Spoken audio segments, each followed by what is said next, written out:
This is Progress Culture.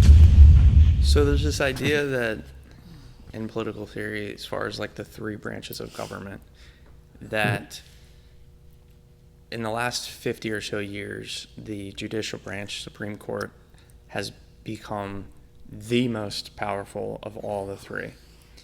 And the thing that I heard that was very interesting to me was, well, what gives them that power? Mm-hmm.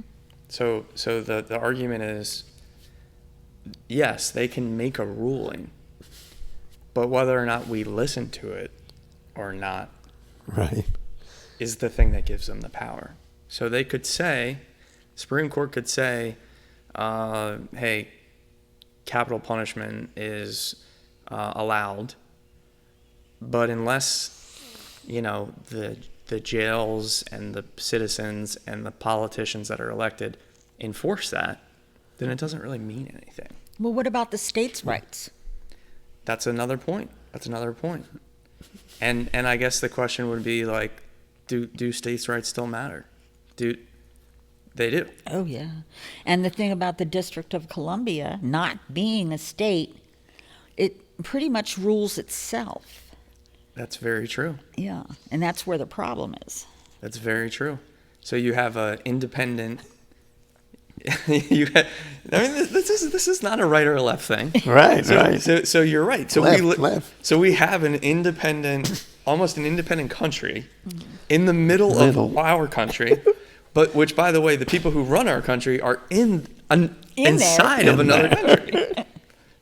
That's a lot to unpack. Yeah. So what do you do about it? Do you make it a state? Does that solve the issue? Not at all. Not at all. In fact, I think that because it is the nation's capital, it should be protected from all of the other states. Right. It has to be like hallowed ground. They have the 10 square. I believe they call it a shadow congresswoman. I forget. I know. I forget what the name is. I know her ex-husband. We don't need to get personal. But here, to try and go down a different rabbit hole here, they have a shadow congressperson. I know what her argument is, so I'm going to keep it inside my head until the time is right. But to you all, what purpose would a shadow congresswoman serve? She can't vote. She can't vote in Congress. She can argue. There you go.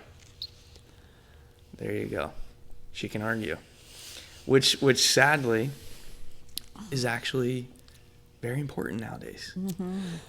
Yeah, it's very important nowadays. I mean, now that COVID has hit. Yep. And it's hit pretty well. Yep.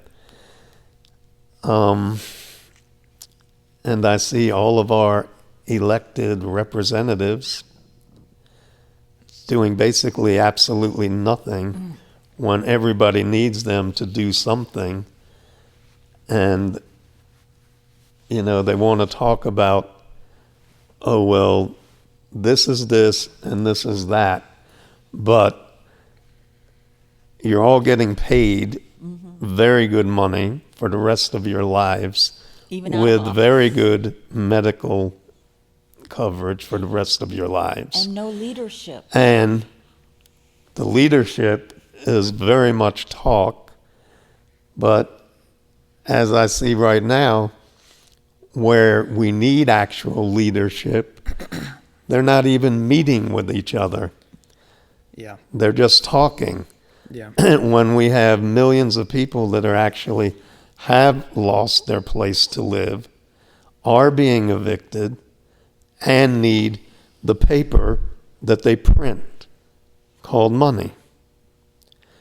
And they have that money from our taxes. So for them to write a secondary check shouldn't be a real issue. But, should we wait till after the election? So now what's it been, like 10 or 12 weeks of vacation this year? Well, yeah, and I hear everything you're saying, but I guess the thing it at its face, it seems silly that there's a shadow congresswoman, but you brought it up. She can argue. And so I guess to a certain degree that offers a bit of hope for all of us lay people who are not elected people either. Because she doesn't get to vote in Congress, but there she is arguing. And so I the hope that I guess I want to put out there is, look, you can't vote on congressional bills. You can't. I can't. Doesn't mean that we have to stay silent, though. No. Because we've seen it. It obviously makes a difference.